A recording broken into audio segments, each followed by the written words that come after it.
Welcome to supreme law YouTube channel.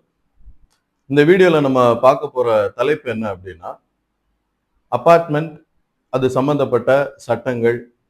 ஒரு apartment வாங்கும்போது நம்ம என்னென்ன விஷயங்கள் கருத்தில் கொள்ளணும், என்னென்ன மாதிரி ஒரு அப்பார்ட்மெண்ட்டை ரெஜிஸ்டர் பண்ணுவாங்க, அந்த அப்பார்ட்மெண்ட் வந்து எந்த முறையில் செயல்படும், இதில் நமக்கு இருக்கிற லீகல் ரைட்ஸ் என்ன, என்னென்ன நம்ம அந்த அப்பார்ட்மெண்ட்டில் நமக்கான உரிமைகள் என்னென்ன இருக்குது, இதை பற்றி தான் இந்த வீடியோவில் நம்ம டீட்டெயில்டாக பார்க்க போகிறோம். Tamil Nadu apartment ownership act of 2022 நம்மளுடைய தமிழக அரசாங்கம் அபார்ட்மெண்ட் ஓனர்ஷிப் அது சம்பந்தப்பட்ட ஒரு வரைமுறையை நமக்கு கொடுத்துருக்காங்க. இந்த தமிழ்நாடு அபார்ட்மெண்ட் ஓனர்ஷிப் ஆக்டில் என்னென்ன மாதிரி ஒரு அபார்ட்மெண்ட்டு நிர்வாகம் பண்ணப்படணும், எப்படி அதில் வந்து ஒரு சொசைட்டி ஃபார்ம் பண்ணணும், இது மாதிரி பல விஷயங்கள் அதில் சொல்லப்பட்டிருக்கு. அதை மேற்கோள் காட்டி தான் நம்மளுடைய அப்பார்ட்மெண்ட்ஸ் வந்து இன்னைக்கு நிர்வாகம் பண்ணிட்டு இருக்காங்க, அதை வந்து ரெஜிஸ்டர் பண்ணுறாங்க, அதை வந்து பயன்படுத்திட்டு இருக்காங்க. ஸோ இப்போ நம்ம பேசிக்ல இருந்து தெரிஞ்சுக்கலாம். நிறைய பேர் கேட்குற கேள்வி என்ன அப்படின்னா, இப்போ ஒரு அப்பார்ட்மெண்ட்ல 10வது மாடியில் நான் ஒரு வீடு வாங்குறேன், எனக்கு வந்து அது மட்டும்தான் சொந்தம், நிலம் எப்படி எனக்கு சொந்தமாகும்? எல்லாருக்கும் இருக்கிற ஒரு பரவலான கொஸ்டின் இது. ஒரு தனி வீடு வாங்குறோம் அப்படின்னா அந்த நிலமும் எனக்கு சொந்தம், அதுல இருக்கிற வீடும் எனக்கு சொந்தம். ஆனா ஒரு அபார்ட்மெண்ட் அப்படின்னு நான் வாங்கும்போது அந்த வீடு மட்டும்தான் எனக்கு சொந்தம், எனக்கு எப்படி ஒரு நிலம் சொந்தமாகும்? நிலம் சொந்தமில்லாத ஒரு வீடை வந்து நான் எப்படி நம்பி வாங்குறது? நாளைக்கு அது எப்படி எனக்கு பயன் தரும் அப்படின்னு நிறைய கேள்விகள். இது பத்தி நிறைய டிபேட்ஸ் எல்லாம் போச்சு. தனி வீடு வாங்குறது சிறந்ததா இல்லை ஒரு அபார்ட்மெண்ட் வாங்குறது சிறந்ததா அப்படின்னு சொல்லிட்டு. ஸோ ஒரு அப்பார்ட்மெண்ட் அப்படின்னு போகும்போது அதுக்கான சில சட்டத்திட்டங்கள் இருக்கு, அதை பதியறதுக்கான முறைகள் இருக்கு, எப்படி நமக்கு அந்த இடத்துல ஒரு லேண்ட் இருக்கும் அப்படின்ற விஷயங்களை நம்ம இன்னைக்கு தெரிஞ்சுக்க போறோம். இப்போ நம்ம ஒரு அப்பார்ட்மெண்ட்டு கட்ட ஆரம்பிக்கிறதுல இருந்து அதை ஒருத்தருக்கு சேல் பண்ணி அதில் ஒருத்தர் குடிப்பு வந்து அதில் அவர் வாழ்றதுக்கு என்னென்ன விதங்களில் ஃபாலோ பண்ணணும் அப்படின்ற எல்லா டீட்டெயில்ஸையும் கொஞ்சம் டீட்டெயில்டாக இந்த வீடியோவில் நம்ம பார்க்க போகிறோம். முதலாவது, ஒரு லேண்ட் இருக்கு, அந்த லேண்ட் ஓனர் அந்த இடத்துல ஒரு அபார்ட்மெண்ட் கட்டணும் அப்படின்னு சொல்லி நினைக்கிறாரு.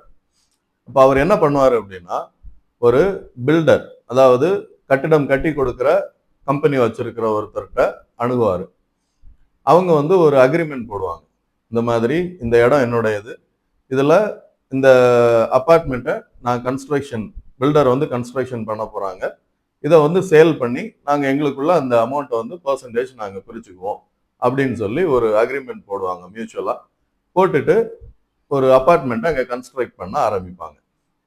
கன்ஸ்ட்ரக்ட் பண்ணும்போது அதில் அம்யூனிட்டிஸ், அதாவது அந்த அப்பார்ட்மெண்ட்டில் குடியிருப்பவர்களுக்கான swimming pool, badminton court, car parking, two wheeler parking, கடைகள், அப்புறமா லைப்ரரி, ஒரு கம்யூனிட்டி ஹால், இது மாதிரி டைப்ஸ் ஆஃப் அம்யூனிட்டிஸ் அவங்களோட அந்த இடத்தை பொறுத்தும் அவங்க விரும்புகிற மாதிரியும் அம்யூனிட்டிஸ் எல்லாம் அங்கே வந்து கொடுக்கணும்னு நினைப்பாங்க.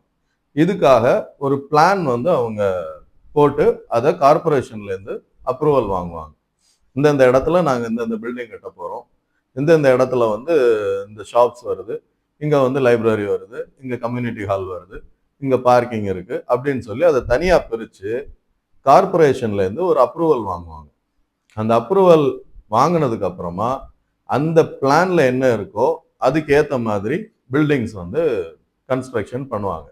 அது 100 வீடுகளாக இருக்கலாம், இல்லை 500 வீடுகளாக இருக்கலாம். அது அந்த பிளான் அப்ரூவலை பொறுத்து கவர்மெண்ட் வந்து அந்த இடத்துல எத்தனை வீடு கட்டுறதுக்கு அனுமதி கொடுக்குறாங்களோ அதை வந்து அவங்க கன்ஸ்ட்ரக்ஷன் பண்ணுவாங்க. கன்ஸ்ட்ரக்ஷன் பண்ணும்போது அன்டிவைடட் ஷேர் அப்படின்னு ஒரு விஷயம் வந்து அவங்க கால்குலேட் பண்ண வேண்டியது இருக்கும். அதை நான் போக போக அன்டிவைடட் ஷேர் என்ன அப்படின்றத நான் உங்களுக்கு சொல்கிறேன்.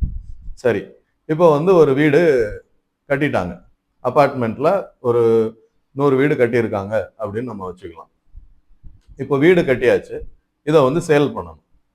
சேல் பண்ணும்போது நிறைய பேருக்கு இருக்கிற கொஸ்டின் என்ன அப்படின்னா, வீடு 10வது மாடியில் இருக்குது, அதை நான் வாங்கிடுறேன், ஆனால் இடம் எனக்கு எங்கே இருக்குது? தரை எனக்கு கிடையாது. கீழ் கிரவுண்ட் ஃப்ளோர்ல இருக்கிறவங்களுக்கு மட்டும்தான் கீழே வீடு இருக்கு, இடம் இருக்கு. மேல இருக்கிற எங்களுக்கு இடம் எங்க இருக்கு அப்படின்னு ஒரு கேள்வி வரும். உண்மையை சொல்ல போனா அந்த கிரவுண்ட் ஃப்ளோர்ல இருக்கிறவங்களுக்குமே அவங்க இருக்கிற இடம் அவங்களுக்கு சொந்தம் கிடையாது. ஆனா அந்த 100 வீடு அதுல இருக்குன்னு வச்சுக்கோங்க. அந்த 100 வீட்டுல இருக்கிறவங்களுக்கும் அந்த கேட்டட் கம்யூனிட்டிக்குள்ள ஒரு இடம் கண்டிப்பா இருக்கும். அதை தான் அன்டிவைடட் ஷேர் அப்படின்னு சொல்லி நம்ம சொல்றோம். எக்ஸாம்பிளுக்கு அந்த 100 வீட்டுக்கு ஒரு சென்ட் அலோகேட் பண்றாங்கன்னு வச்சுக்குவோம். அது 436 ஸ்கொயர் ஃபீட் ஒரு சென்ட் அப்படின்றது. இப்போ நம்ம பத்திரம் பதிய போறோம். பத்திரம் பதிய போகும்போது நம்ம நார்மலா ஒரு வீடு வாங்கும்போது ஒரு பத்திரம் தான் நம்ம பதிவோம். எப்படி பதிவோம்?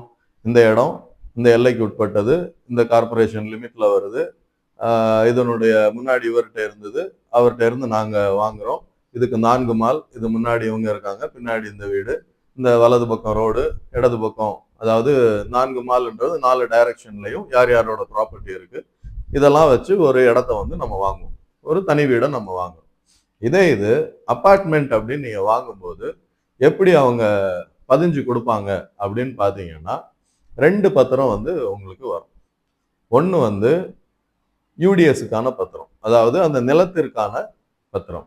நான் சொன்ன மாதிரி இப்போ எக்ஸாம்பிளுக்கு ஒரு சென்ட் உங்களுக்கு சொந்தம் அப்படின்னா அந்த 436 ஸ்கொயர் ஃபீட்டு இந்த டோட்டல் கேட்டட் கம்யூனிட்டிக்குள்ள இந்த இடத்த வாங்குற நபருக்கு 436 ஸ்கொயர் ஃபீட் இருக்கு அப்படின்னு சொல்லி ஒரு பத்திரத்துல உங்களுக்கு அந்த ஸ்கொயர் ஃபீட்டை ரெஜிஸ்டர் பண்ணி கொடுப்பாங்க. அது ஏன் அப்படி அன்டிவைடட் ஷேர் அப்படின்னு சொல்றாங்கன்னா இந்த பர்டிகுலர் இடம் தான் உங்களுக்கானது அப்படின்னு சொல்லி இல்லாம மொத்தமா அந்த இடத்துல அந்த டோட்டல் ஏரியால உங்களுக்குன்னு ஒரு பங்கு இருக்கு அப்படின்றது தான் அன்டிவைடட் ஷேர். ஸோ இந்த ஒரு பத்திரத்தை அந்த இடத்தோட ஓனர் உங்களுக்கு பதிஞ்சு கொடுத்துருவார். சரிங்களா? 2வது பத்திரம் என்ன பதிவாங்க அப்படின்னா கன்ஸ்ட்ரக்ஷன் அக்ரிமெண்ட். அந்த பில்டர் ஒருத்தர் இருக்கார் இல்லையா, அவர் வீடு கட்டி கொடுக்குறவர், அவர் உங்களுக்கு ஒரு அக்ரிமெண்ட் பதிஞ்சு கொடுப்பார். அதாவது 10வது மாடியில பி சைட்ல 4வது வீடு உங்களுக்கு எக்ஸாம்பிளுக்கு இந்த வீடு தான் நீங்க பார்த்துருக்கீங்க. அதுல 2 பால்கனி இருக்கு, அதுல 3 பெட்ரூம் இருக்கு. ஸோ இந்த மாதிரி நாங்கள் அதை கன்ஸ்ட்ரக்ஷன் பண்ணி கொடுப்போம், அதில் டைல்ஸ் போடுவோம், இந்த குவாலிட்டியான டைல்ஸ் போடுவோம், இந்த மாதிரி உங்களுக்கு என்னென்ன அம்யூனிட்டிஸ் அவங்க அதில் கொடுக்குறாங்களோ அது எல்லாத்தையும் மென்ஷன் பண்ணி அப்படி ஒரு அக்ரிமெண்ட் உங்களுக்கு பதிஞ்சு கொடுப்பாங்க. ஸோ அந்த வீடு உங்களுக்கு சொந்தமானது. அந்த யூடிஎஸ்ன்ற அன்டிவைடட் ஷேர்ல இருக்கிற இந்த நிலம் உங்களுக்கு சொந்தமானது. இதுதான் ஒரு அப்பார்ட்மெண்ட்டை நீங்க பதியறதுக்கான